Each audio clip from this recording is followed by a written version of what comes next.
Hi, I'm Zach with Josh's Frogs, and I'm here today to introduce a product we've had for a little bit, but we're getting a lot of excitement from the community. It's our Vivarium and palm foam. It's basically a replacement for your traditional grate stuff. It's already black, so you don't really need to silicone over it. So it saves a lot of time. It cures really fast. As long as you don't put it on too thick, it cures in only about 12 hours.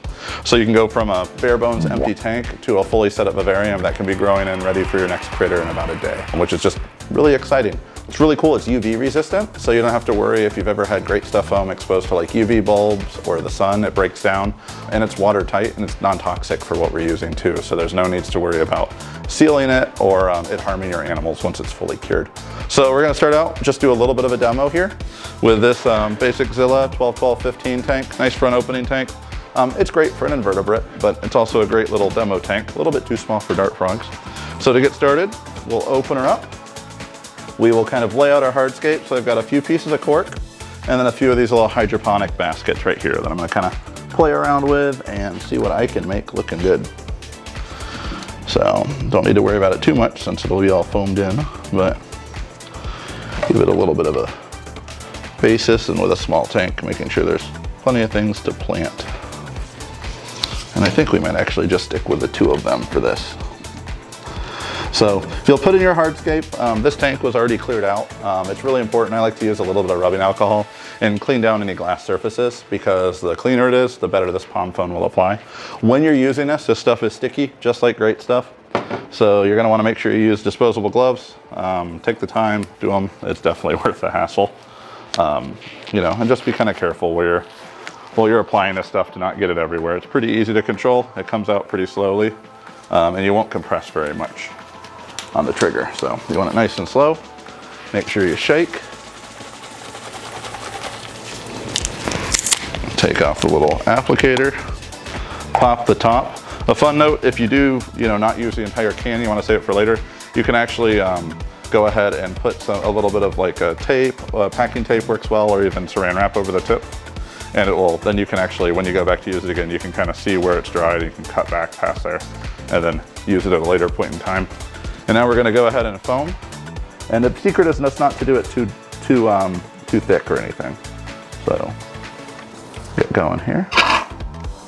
You can see you can apply just a little bit and it'll secure everything in place. If you're doing really, really heavy pieces of wood, sometimes it's not a terrible idea to go ahead and silicone those in place and let them dry before you do this, just to give it a little bit of extra strength. But for cork, manzanita, lightweight pieces of wood like this stuff will be fine. Remember, you don't need to worry about going ahead and doing the whole background. So I'm not gonna do this all the way down to the bottom, just because there'll be dirt and stuff covering it up.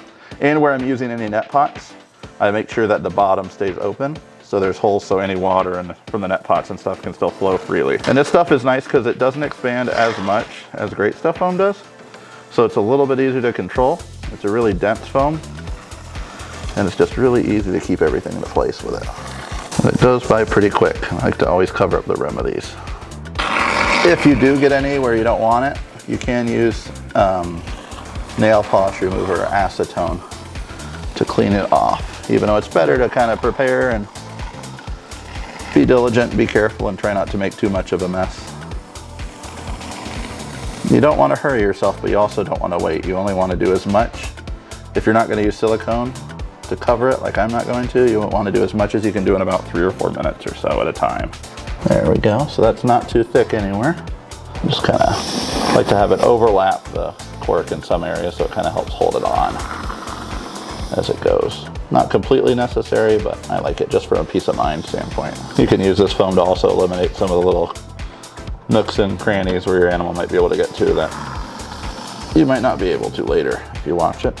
We've used a little more than half the can or so. And while that is still wet, normally you would, in most circumstances, you'd go ahead, you'd let this cure for a day or two, you'd carve it how you want it, you'd spray it with really smelly black silicone, and then you would cover it with peat or dry cocoa fiber. We're gonna go straight to covering it and press it right into the foam. So I've got completely dried peat moss here. I like it. Just completely bone dry is really important. The drier it is, the better it will stick. And then you can be really liberal and just use plenty of it, use more than you think you need, and cover stuff up. It can be a little dusty, it can be a little dirty. But cover it so you don't see any of that shiny foam again.